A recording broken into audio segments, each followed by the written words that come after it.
Universidad de Playa Ancha, trabajo en el centro, o en la unidad de desarrollo docente. Bueno, en cada universidad se llama distinto, evidentemente. Creo que todos hacemos lo mismo. Les quiero presentar hoy día una experiencia que comenzamos a desarrollar en la UPLA por varios conflictos contextuales que tuvimos en ese lugar, y son los círculos profesionales de aprendizaje, la reflexión sobre la práctica universitaria y cómo esta reflexión en la práctica nos ayuda al final a mejorar nos ayuda a desarrollarnos profesionalmente nosotros como docentes, y nos ayuda a mejorar evidentemente las prácticas. Esto nace respecto a varios conflictos que teníamos en la UPLA, entre ellos, y que normalmente teníamos en la educación en general, o quienes nos encargamos de ejecutar capacitaciones o procesos de acompañamiento a nuestros profesores o a la docencia en general. ¿Qué tiene que ver con esto? Primero, ¿cómo evidenciamos los procesos de innovación? ¿Cómo nosotros podemos, o cómo las universidades o cómo los centros pueden evidenciar que se están generando efectivamente procesos de innovación? Si hacemos un curso, por ejemplo, sobre alguna metodología, o si hacemos un taller sobre alguna metodología, ¿cómo sabemos que eso efectivamente cambió en el aula? Segundo, ¿cómo nosotros podemos dar cuenta que esos cambios se sostienen? ¿Cómo podemos esperar que esos cambios se sostengan en el proceso? Veíamos continuamente que cada vez que nosotros generábamos un curso, generábamos un taller o diferentes iniciativas, estas iniciativas se perdían durante el proceso, se podían implementar una vez, pero después, ¿qué pasaba el resto de las veces? Entonces, no apuntábamos al foco central de este conflicto, que es cómo cambiamos las creencias de los profesores respecto a cómo ellos hacen su práctica. Y, evidentemente, cómo nosotros podemos generar procesos de sistematización pensando en que la sistematización es lo que construye el saber pedagógico, y ese saber pedagógico permite que otros puedan conocer lo que estamos haciendo. Para ello creamos esa figura, los círculos profesionales docentes, que tienen o apuntan a tres elementos centrales. Uno, la reflexión sobre la práctica, pero no una reflexión sobre la práctica individualizada o individual, sino que una reflexión en la práctica desde lo colectivo o desde grupos de trabajo que reflexionan sobre las diversas prácticas. Segundo, innovación. Cómo generamos procesos de innovación y nosotros desde la unidad de desarrollo docente los apoyamos en ese proceso. Y tercero, cómo nosotros podemos evaluar el proceso y luego sistematizarlo.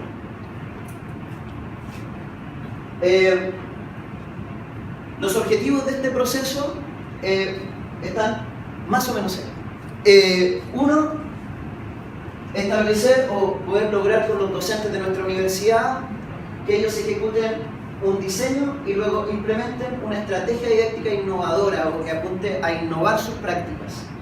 Segundo, evaluar los resultados de cada implementación y luego sistematizar la experiencia. Estos círculos, para comentarle ahí. Estos círculos, ¿qué son en sentido estricto? Nosotros hicimos una convocatoria a nuestros profesores en la universidad, abierta, a quien quisiera integrar uno de estos círculos. Nosotros ya habíamos hecho antes diferentes procesos de capacitación. En esos procesos de capacitación, como ya les comentaba, llegaban diferentes profesores de diferentes carreras, y veíamos que abarcábamos mucho, pero que teníamos poca profundidad respecto a los cambios. Entonces, en este sentido, cambiamos esto y lo llamamos a estos círculos, que tenemos menos cantidad de profesores, pero con un nivel de profundidad mayor. Allí, que era cuando lo estábamos piloteando, y tuvimos dos círculos, uno de 8 profesores, el otro de 5 profesores. Uno del área de la Facultad de la Salud, que normalmente la Facultad de la Salud es muy proclive a participar en estas cosas, me imagino que a ustedes les pasa lo mismo. La Facultad de la Salud, y otro de Pedagogía en Inglés. La Facultad de la Salud allí participó la carrera de Fonoaudiología, ahí está, que veíamos la experiencia recién, y Enfermería, y ellos fueron pasando por este proceso. Este proceso lo acotamos a 6 sesiones. En las 6 sesiones un trabajo muy intenso, en donde al final terminó siendo un poco más de sesiones. Ya les voy a explicar por qué. Fue un trabajo muy intenso porque tenían que pasar por todas estas etapas. Esto con un apoyo intenso desde la unidad de desarrollo docente. Nosotros desde la unidad también nos fortalecimos, buscamos nuevos profesionales para que pudieran apoyar este proceso. Yo soy de formación profesor de historia y apoyo el proceso desde el área de la evaluación, especialista en evaluación educativa. Teníamos un especialista en didáctica y teníamos un sociólogo. Y el proceso va así. Si se fijan, la reflexión es el centro. Nos reuníamos con este círculo, se tenía que reunir periódicamente a reflexionar sobre su práctica en diferentes ejes. Primero, construíamos necesidades de desarrollo docente. Todos los profesores nos reunimos en una primera sesión para que ellos nos explicaran o nos contaran qué eran lo que ellos veían a grandes rasgos, cuáles eran los conflictos dentro de su clase. Y veíamos si es que compartían dentro del círculo las mismas inquietudes. Si no compartían las mismas inquietudes, ya lo íbamos dividiendo en pequeños grupos. El primer círculo, que era de la Facultad de Salud, se dividió en 2 pequeños grupos que trabajaron en este proceso. Cuando generamos la construcción de necesidades, les damos un plazo para que ellos y nosotros, en la unidad de desarrollo docente, preparen propuestas. Nosotros desde la unidad de desarrollo docente tenemos 3 líneas de trabajo: didáctica, evaluación y competencia digital. Entonces, a la segunda sesión, cada uno preparó una propuesta respecto a las problemáticas que se estaban evidenciando en ese lugar. Si era necesario recoger más información, fuimos a recoger información donde los estudiantes, en algunos casos, alguno de los círculos planteó la necesidad de mostrarle o pasar un instrumento con los estudiantes respecto a alguna de las iniciativas, y bueno, los resultados se presentaban en este lugar. En la presentación de las propuestas, cada uno presentaba una propuesta para los conflictos que existían allí. Estas propuestas se discutían en conjunto, veían si estaban o no de acuerdo a las necesidades que se habían planteado, y se diseñaba o se comenzaba a diseñar el plan de implementación. Entonces, pensábamos ya en la tercera sesión, ellos o nos reuníamos todos y nosotros, en este espacio de tiempo, nosotros elaborábamos todos los elementos que ellos pudiesen necesitar. Por ejemplo, si necesitaban, uno de los conflictos fue la coevaluación, ¿sí? ¿Cómo generar procesos de coevaluación? Fue la respuesta que dimos aquí, o que dieron en esa instancia. Entonces, nosotros preparamos todo lo que, o imaginamos qué era lo que ellos iban a necesitar. Y en este caso, pensamos que una de las mejores herramientas tecnológicas en este caso era Google Drive, por ejemplo, para poder generar mejores coevaluaciones y que los estudiantes pudieran ver sus coevaluaciones inmediatamente y pudieran mejorar sus productos. Entonces, nosotros en esta sesión los apoyamos a ellos en cómo ellos podían construir estas coevaluaciones con Google Drive. Los apoyamos también en cómo construir esas rúbricas o esas pautas para poder trabajar con ellos. En este lugar construíamos cada uno de los elementos que iban a ser trabajados luego con los estudiantes.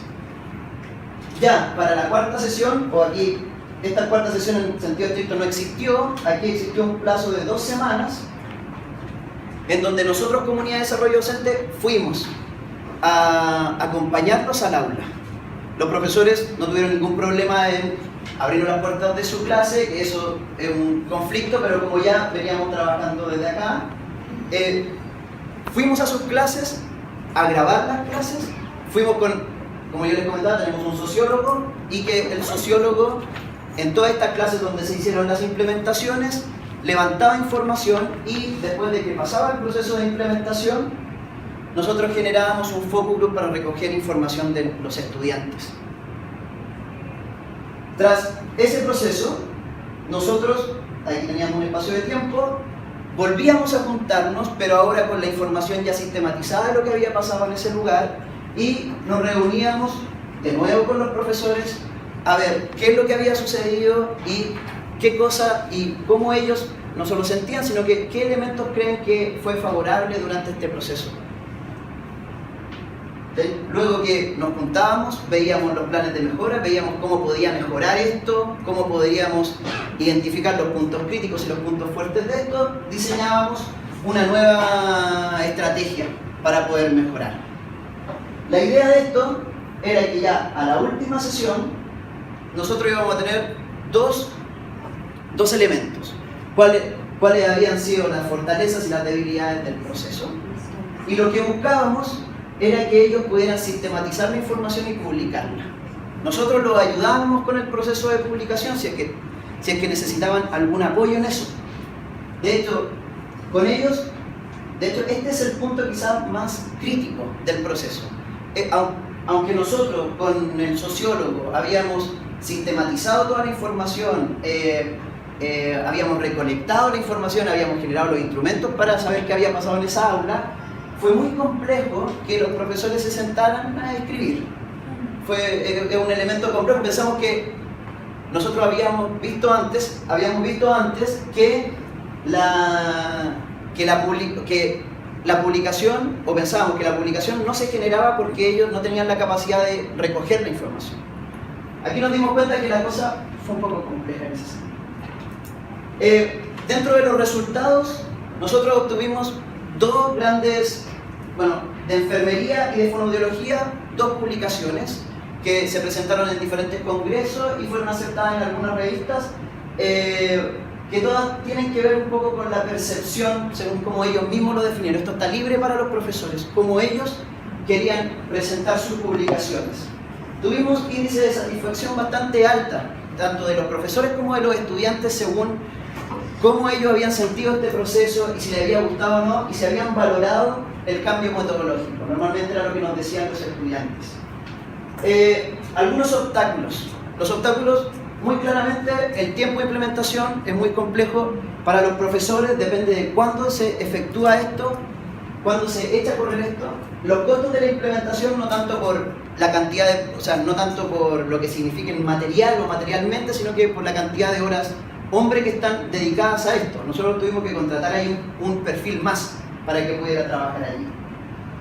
Y el objetivo 3, como les comentaba antes, la sistematización y publicación, fue algo que se demoró mucho porque también hay profesores que desean hacer publicaciones de muy alto trabajo, o de muy alto nivel, para que pueda ser publicada en muchas partes o para que tenga mayor recepción. Las proyecciones están aquí. Innovación, reflexión, crítica y colaboración son los conceptos claves de cómo nosotros miramos los procesos de acompañamiento.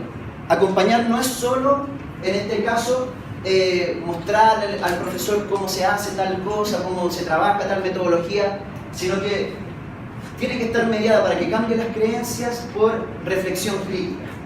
Y, solo para concluir, el desarrollo docente involucra y requiere el compromiso íntegro de la comunidad educativa. Cuando pensamos nosotros en los círculos, pensamos en ir construyendo poco a poco una comunidad que reflexiona sobre sus prácticas y de a poco ir integrando nuevos espacios. Docentes, directivos, unidad de apoyo, acompañamiento, estudiantes, funcionarios y entornos. Sin ellos, los procesos de innovación nunca tendrían el alcance que se requiere. Muchas gracias.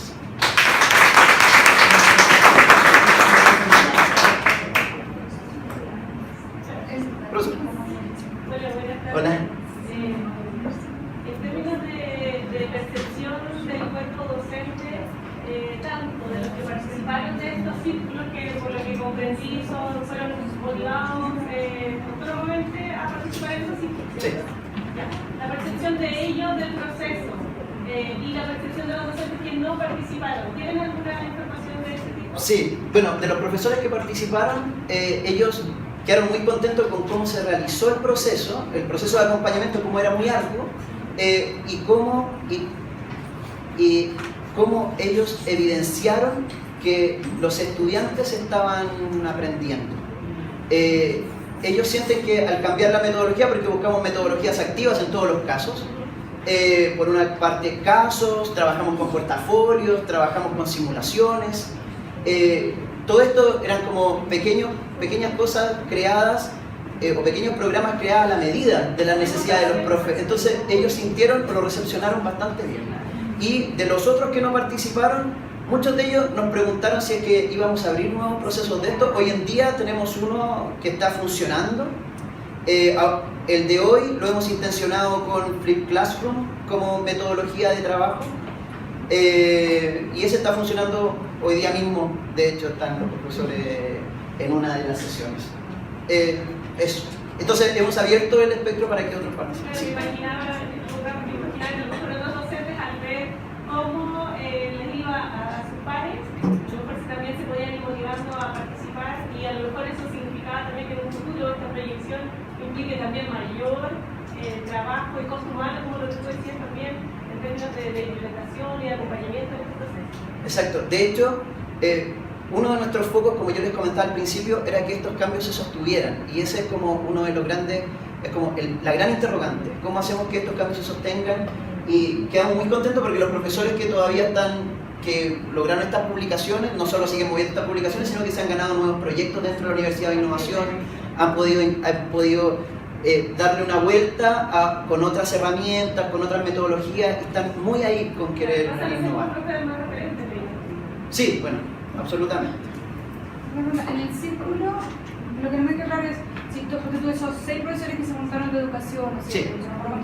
¿Todos se acordaron ocupar la misma metodología en su clase, o cada uno dijo, ya yo voy a hacer flip, el otro voy a hacer estudio de caso? Se dividieron cada círculo se dividió como en 2 grupos.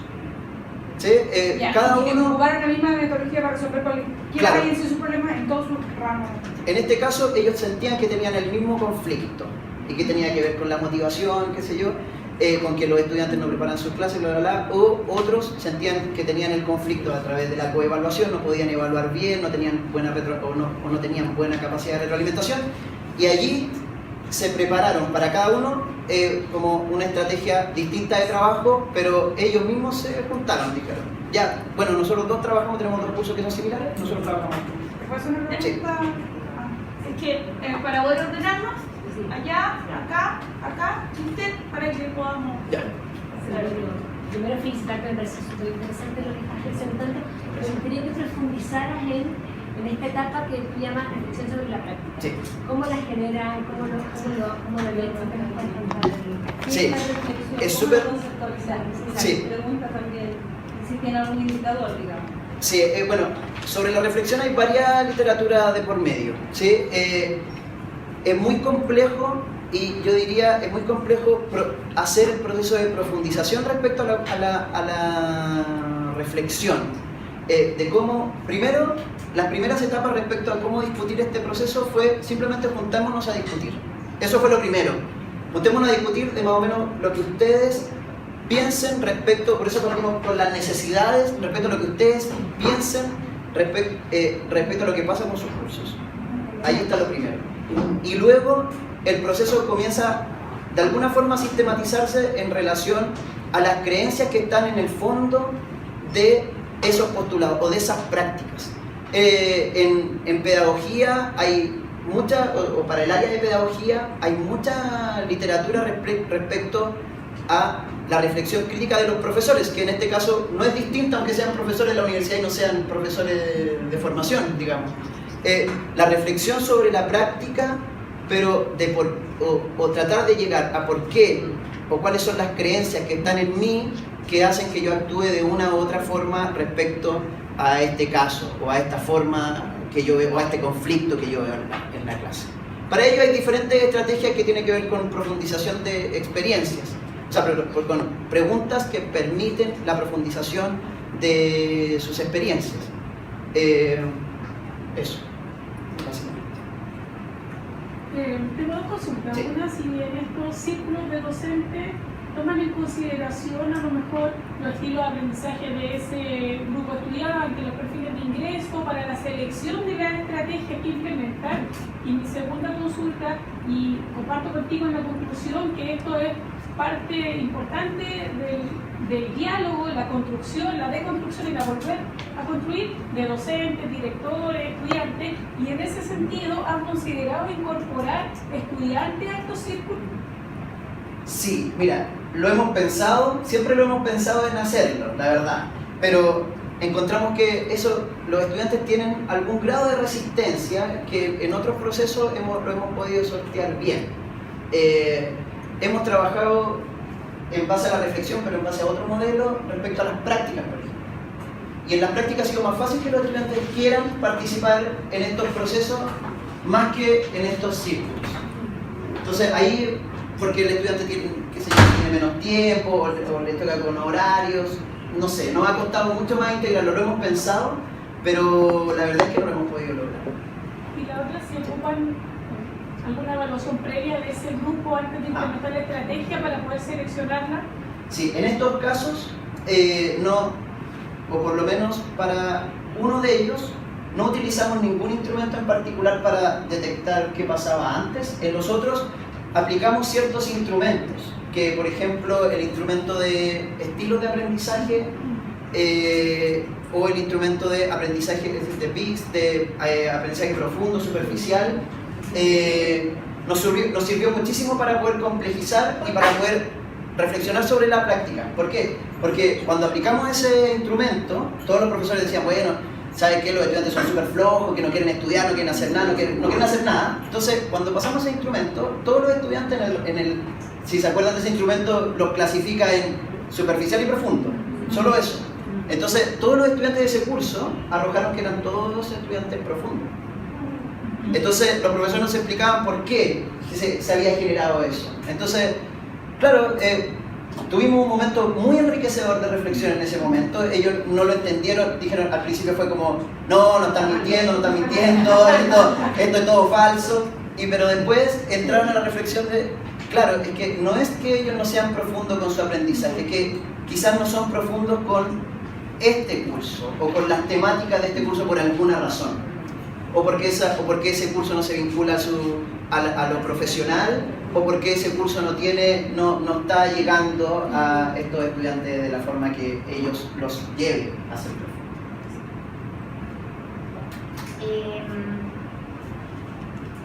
Dos preguntas. ¿Cuál crees tú que fue la motivación principal de los profesores para poder participar de esto? Si fue el hecho de plantearles que podían publicar o de que se podían mejorar los aprendizajes de los estudiantes. Y lo otro es complementar un poco el formato. ¿Cuántos asesores estuvieron en estas reuniones? ¿Cómo se llevó a cabo en el sentido de que tú me dices que habían ciertas preguntas, ¿no es cierto?, que les permitían profundizar las experiencias?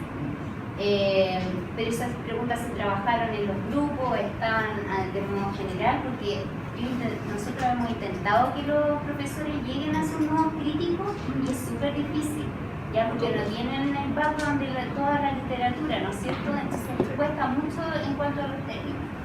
Y aparte de estos instrumentos que asociados, o sea, aplicados a los estudiantes que les permitían hacer un poco el contraste, utilizaron otras estrategias para que ellos contrastaran y gatillaran la reflexión.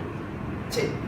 Eran tres, estoy tratando de... La primera era solo un nombre, un título. Motivación principal. Ya, yo creo que la motivación principal de los profesores estaba en que se les iba a permitir no solo hacer esta implementación, no era solo ganarse un proyecto en donde ellos implementaban, sino que lo que le ofrecíamos era el acompañamiento. Y el acompañamiento en todo el proceso, hasta llegar a la publicación. Entonces, eso les pareció muy atractivo, porque evidentemente en el mundo académico hay una locura por la publicación. Entonces, y para nosotros también es muy importante, porque creemos que la sistematización también genera este saber pedagógico. Entonces, el estar acompañado durante todo el proceso fue, yo creo, un catalizador importante para que ellos se motivaran. ¿Y tu publicación, tu invitación era bienvenido a la comunidad de aprendizaje que me iba publicando? ¿Cómo? Mira, había una primera reunión, había una primera reunión en donde nosotros explicábamos el modelo y les decíamos, bueno, el modelo va a ser así, si ustedes se quieren retirar, sean libres de hacerlo, no hay problema, no nos vamos a sentir mal, está todo bien. Y ahí engancharon. Normalmente todos los que participaron en esa primera reunión, al final se quedaron. Tuvimos algunas bajas, pero eso. La segunda pregunta, solo para... La segunda pregunta tenía que ver con cómo era el formato, cuántos asesores... para la reflexión. Para la... Sí. Mira, nosotros éramos 3 asesores. Evaluación didáctica y el sociólogo, que era quien recogía información de todo el proceso. Tanto de las reuniones que teníamos, tanto de las reuniones que tenían los profesores, tanto de cuando ellos comenzaban a hacer la implementación y sistematizaban la información.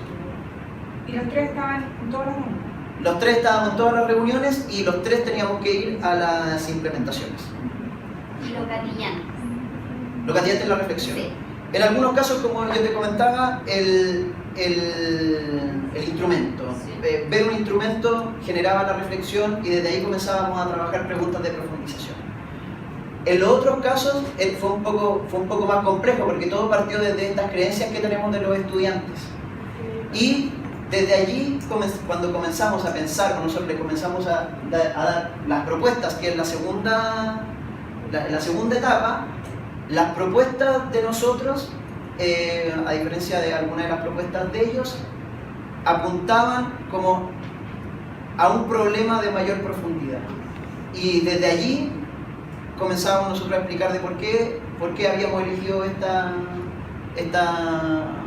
propuesta, y ellos comenzaban allí a preguntarnos y a hacer así el feedback y profundizar en eso. Y si es que esa propuesta tenía asidero en la realidad, porque para nosotros no éramos los especialistas en el proceso. ¿Sí? Eso más o menos. Bueno, es que una cosa muy... Sí. Lo que pasa, por el disfrute del tiempo y respetar a todas las personas que presentaron, en este momento se abre el espacio de cierre donde le podemos dar tanto a él como al resto de los expositores que participaron en la sala. Continuamos con la iniciativa después de esta reunión inicial. ¿Qué características tenía? Mira, muy variada. Teníamos profesores muy motivados, ¿sí? que de hecho tuvimos la suerte que en el curso de inglés, cuando trabajamos con inglés, había allí una profesora que era particularmente motivada, entonces ella siguió al pie de la letra cada una de las etapas y qué sé yo, digamos. Pero existían otros que en realidad eran más pasivos, estaban esperando que nosotros diéramos, o esperaban que nosotros diéramos una propuesta, o aceptaban más pasivamente una propuesta que podríamos dar nosotros, pero de todas formas yo creo que era gente, si yo pudiese poner como una característica así, más allá de que son más pasivos, más activos en esto, yo podría decir que en realidad era gente que estaba genuinamente interesada en mejorar. Entonces para ellos no solamente era como un proceso más, sino que para ellos era casi una necesidad respecto al problema que ellos habían encontrado. Porque, por ejemplo, para inglés era muy complejo el texto argumentativo, por ejemplo. Entonces, que los estudiantes pudiesen desarrollar texto argumentativo de una buena calidad. Entonces, allí se trabajó en todo, digamos, en el esquema, esquematizamos al final cómo ellos deberían hacerlo. Lo estructuramos para que los estudiantes lo pudieran comprender mejor y, junto con eso, para que pudieran hacer retroalimentaciones mejores, porque era de coevaluación. Entonces, para que ellos se pudieran retroalimentar entre ellos, tenía que estar muy claro qué era lo que se esperaba de esos textos argumentativos. Entonces, yo creo que lo que los movía, su característica principal, era que ellos veían en esto una necesidad real de mejorar. Y eso fue lo que los llevó a que estuvieran todos. La experiencia que tuvieron, ¿tú qué recomendarías más para manejar la catarsis en el mundo natural? Muy fuerte, ¿ya? La primera sesión, y sobre todo, Sí. como tú dices, sin identificar las creencias, porque yo creo que es un gran temor que pueden tener estas instancias. Sí. Es muy fuerte, nosotros dejamos ir. ¿Ah? En la primera sesión, vamos. Que nos cuenten, nosotros también intervenimos, ponemos puntos críticos allí. Tratamos de hacer este proceso de pregunta de profundización, que ¿será tal así como tú piensas? ¿O será algo que solo tú crees respecto a tus estudiantes? Si los otros lo han visto, porque como es un grupo, y que normalmente en este grupo se dio que eran de la misma facultad, ¿será que es una característica de los estudiantes de hoy en día, o será una característica de tu facultad, o será una característica, o será algo que tú ves en tus estudiantes y no hay nadie más? Entonces, allí la cosa se va restringiendo un poco, pero cuando llegamos a las propuestas ya no volvemos atrás. O sea, ya no volvemos a, no, pero es que no sé qué, que no hay tiempo. No, ya estamos en la etapa de la propuesta, hay que avanzar sobre las propuestas, digamos. Ya sabemos qué es lo que pasó. Lo tratamos de sistematizar de alguna forma, les pedimos que qué sé yo, contesten un Google Forms o una nube de palabras para poder saber o para poder tener presente cuáles son las cosas que ellos han dicho y tenerlas siempre ahí. Pero eso. Yo creo que hay que darle espacio para que, bueno, se suelten un poco, todos necesitamos un poco eso. Perdona, no sé. Para que sea equitativo. Estas 6 sesiones, ¿en cuánto tiempo? Porque eso de la catarsis, llegar después finalmente a establecer un documento, un escrito, lleva su tiempo, establecer las confianzas, etc. ¿Cuánto tiempo estas 6 sesiones? La verdad es que en la primera sesión nosotros dejamos que hablaran, pero la verdad es que en estos grupos no se dio tanto como que hayan ocupado toda la sesión en hacerlo. No sé si habrá sido por nosotros que intervenimos un poco con esto para que también pudiésemos cumplir los objetivos de cada sesión. Pero normalmente dejamos que ellos hablen, no se extendieron tanto y como esto era una sesión y estaba la tarea que tenían que hacer durante esa semana, bueno, allí nosotros les pedíamos que pensaran en la otra etapa, que pensaran en las propuestas, qué sé yo, pero o que levantaran durante la semana este documento, les dábamos un documento en Drive, el cual lo tenían que rellenar, o le mandábamos un formulario en Google, entonces la gente ponía allí. Habían ahí algunas estrategias como para que la cosa se sistematizara más rápido que simplemente escribirlo. En algunos casos pasó de una sesión a otra, pero solo para el inicio. No mucho más. Para la formación de este grupo de las comunidades, en el primer caso usted sintió que era salud y educación, pero ¿eso fue intencionado que fuera por disciplina o área disciplinaria? ¿O se dio porque dicen, estoy en un problema ya en una comunidad? Sí, mira, no sé bien cómo lo habrán hecho ellos, pero a mí me dio la sensación que ellos se conocían o medio conocían en la facultad y ellos, por ejemplo, se inscribieron todos juntos. Y los de la Facultad de Salud se inscribieron todos. La invitación al marco de comunidades fue abierta y cada uno se organizó como... De hecho, nosotros lo que queríamos era que fuera interdisciplinario. Ese fue nuestro primer objetivo.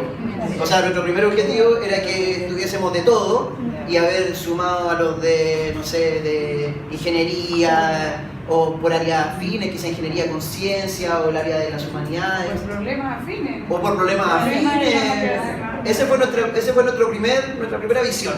Pero no se dio más naturalmente que fue por facultad. Igual nos vino bien para poder coordinar las reuniones, fue más fácil en ese caso poder administrarlo. Hoy día estamos con un proceso que es todos son de diferentes facultades, aunque ahora también nos pasó algo parecido, muchos son del área de la educación, o por lo menos la Facultad de Educación, solo que todos de distintas carreras. Ahí quisiera hacer una consulta. Sí. Pensando en estos dos grupos, uno de salud y el otro de educación. Si bien es cierto, los de salud siempre tienen muchas ganas de hacer cosas, pero también declaran abiertamente, por la experiencia que tengo trabajando con ellos, que tienen menos competencia en el área pedagógica, no tienen tanta formación. Y por otro lado tienen una carrera como inglés que tiene una formación pedagógica. Mi pregunta apunta a si el acompañamiento es diferenciado, o sea, va atendiendo, porque independiente de las necesidades que ellos hayan declarado, van surgiendo necesidades a partir de estas diferencias que tienen en el trabajo. Sí, tienen características totalmente distintas, pero si yo pudiera decir algo que no sé si les pasa a ustedes, para mí es más simple, o es mucho más simple trabajar con carreras que no son de pedagogía. Porque las carreras de pedagogía, o sea, las carreras que no son pedagógicas, están muy ávidas a la ayuda desde lo pedagógico, porque saben y reconocen que tienen allí una falencia. Desde el área pedagógica nos es muy difícil entrar a que ellos acepten la ayuda o simplemente tenemos que partir de mucho más atrás. Es como, bueno, este no es un modelo neoliberal, no sé, pero es una cosa así. Entonces, esto que quiere mejorar las prácticas, esto los ayuda a ustedes para que puedan... partimos un poco más atrás. Es diferencia. Es diferente. Y me imagino que ustedes pasan por lo que veo, estoy bien. Bueno, con esto damos cierre a este espacio los invitamos a un café previo a la conferencia en el mismo espacio